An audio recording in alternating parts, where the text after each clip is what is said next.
Olá pessoal, Wesley aqui de novo com vocês, espero que vocês estejam com saúde. Hoje nós vamos fazer um vídeo fugindo um pouco da temática dos direitos fundamentais.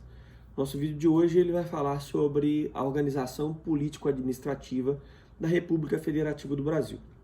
Na verdade, me foi feita uma pergunta a respeito da posição jurídica dos municípios dentro da nossa organização política, e então eu resolvi fazer um vídeo que pretende ser rápido, para a gente deixar pelo menos a nossa opinião a respeito. Veja, a República Federativa do Brasil, ela é formada pela união indissolúvel de estados, municípios e do Distrito Federal. Veja que no artigo 18 aí da Constituição, se considera como elementos ou entes integrantes e formadores da nossa federação, a União, que é pessoa jurídica de direito público interno, os Estados-membros também têm a mesma natureza, pessoas jurídicas de direito público interno, os municípios e o Distrito Federal. Nós ainda temos no nosso sistema jurídico uma repartição geográfica que é dotada de alguma autonomia ou que pode ser dotada de alguma autonomia, mas não necessariamente de autonomia política, que se chamam os territórios. Vejam, os territórios não são autônomos politicamente falando. Quando eles existem, eles estão sobre, eu diria, a gestão da União, mas podem ter algum tipo de liberdade. Por exemplo, aqueles que têm mais de 100 mil habitantes podem ter uma assembleia, uma câmara, né, um órgão deliberativo, né, para resolver as questões que são de interesse local. Eles podem se subdividir em municípios, eles podem ter um governador que não é eleito pela população local, mas esses territórios podem ter um governador que é indicado pelo presidente da República. Então, os territórios federais, eles não fazem parte disso que a gente chama de federação, mas os municípios, os estados-membros, o Distrito Federal e a própria União vão fazer parte desse grupo aí, que não se pode separar, sob pena de nós termos algum tipo de elemento de estabilização constitucional entrando em ação, mais precisamente eu estou falando aqui da intervenção, né? Então veja, esse conjunto de integrantes ou de entes integrantes, eles vão formar uma federação. Federação é uma forma de Estado.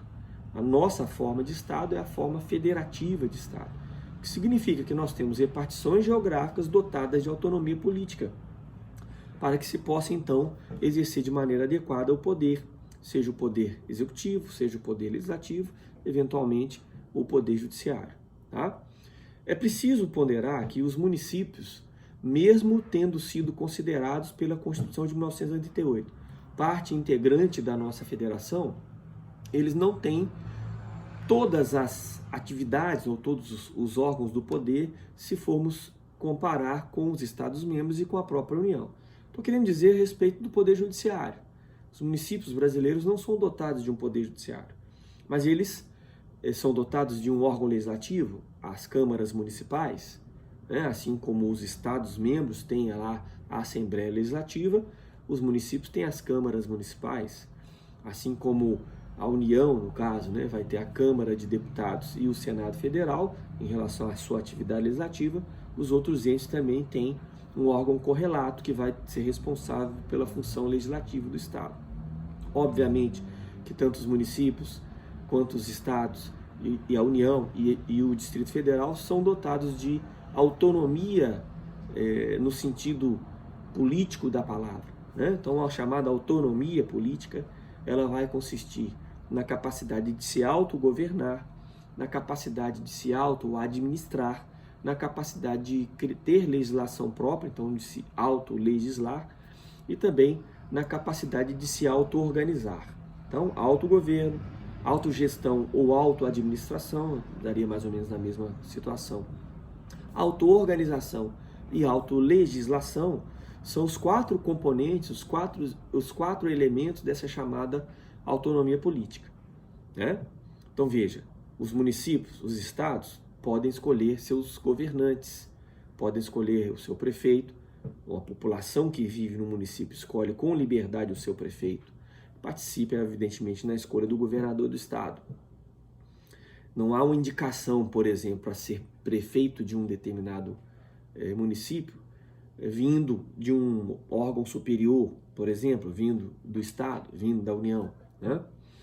Os municípios têm uma farta gama de competências, tanto administrativas quanto legislativas, que eles exercem de maneira direta, sem a intervenção de outro ente. Eles têm uma legislação própria, né? Então eles têm lá competências exclusivas em relação aos assuntos de interesse local. Eles são capazes de suplementar a legislação, tanto federal quanto estadual, naquilo que couber, né? Do ponto de vista legislativo, são essas as competências de que gozam os municípios. Do ponto de vista administrativo, os municípios têm competências comuns. Estamos agora vivendo situações onde uma dessas competências administrativas fica muito evidente, a questão relacionada à saúde. Proteção do interesse relacionado à saúde é tanto do Estado membro quanto do município, como, obviamente, da União, né? O município não conta com a capacidade de legislar concorrentemente com a União, ou seja, junto com a União em certos temas. Nós já falamos um pouco aqui sobre as competências legislativas do município. Se você quiser ter uma noção mais clara do que vá lá no artigo 30 da Constituição, que você consegue ler, entender ali o que o município pode legislar. Um exemplo que também está acontecendo nesse momento é tratar das questões relacionadas ao horário de funcionamento do comércio local. Então, os assuntos de interesse local podem ser objeto de legislação municipal. Alguns assuntos são de exclusividade do município do ponto de vista administrativo, por exemplo, o transporte coletivo municipal, né? Urbano, transporte urbano. Outros ele compartilha do ponto de vista da realização com entes que cuidam de interesses mais complexos, como é o caso dos estados e da União, né? Então, nós temos aí possibilidade de ver competências exclusivas do município, tanto na esfera administrativa quanto na esfera legislativa, o que é um traço característico de autonomia, que vai permitir a gente concluir que o município integra, forma a nossa federação, né? Ele é um ente federativo. Importante dizer que essa expressão ente federativo, ela traz e trouxe, né, ao longo desses mais de 30 anos que a Constituição de 88 está em vigor, algum tipo de polêmica. Evidentemente que logo após a Constituição ter sido promulgada, se discutiu muito se ela efetivamente tinha dado aos municípios o status de ente federativo. Alguns autores, como Raul Machado Horta, o próprio José Afonso da Silva, né, negavam essa condição ao município. Mas eu diria que atualmente está bastante tranquilo, tanto na jurisprudência do Supremo Tribunal Federal, quanto na doutrina assim, mais atualizada, essa figura ou essa condição dos municípios como entes federativos, tá? Porque eles não só integram, como formam a nossa união, formam a nossa federação, tá? Eu não vou falar nesse vídeo sobre características da federação, mas a principal delas eu coloquei aqui, né? Que é o fato de os entes que compõem essa federação serem dotados de autonomia política. Se tem mais uma aqui, se você, eu não destaquei o nome para ela, mas você pode ter percebido, que é a característica de que numa federação há a possibilidade de, na mesma base territorial, haver a incidência de mais de uma ordem jurídica.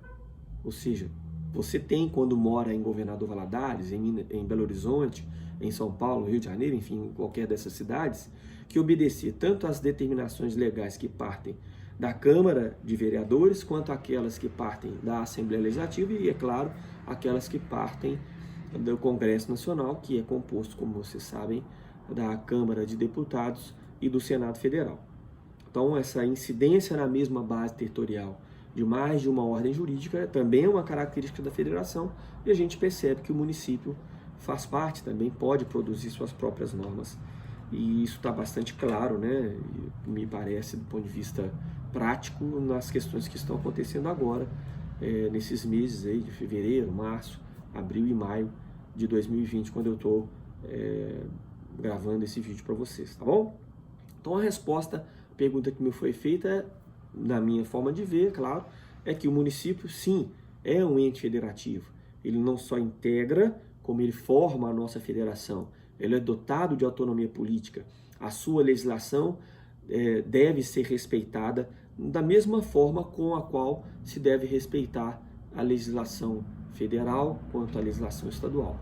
E fecha o vídeo dizendo que, é claro que para que não haja uma confusão, né, no nosso sistema, a própria Constituição Federal atribui e define quais são as competências de cada um desses entes.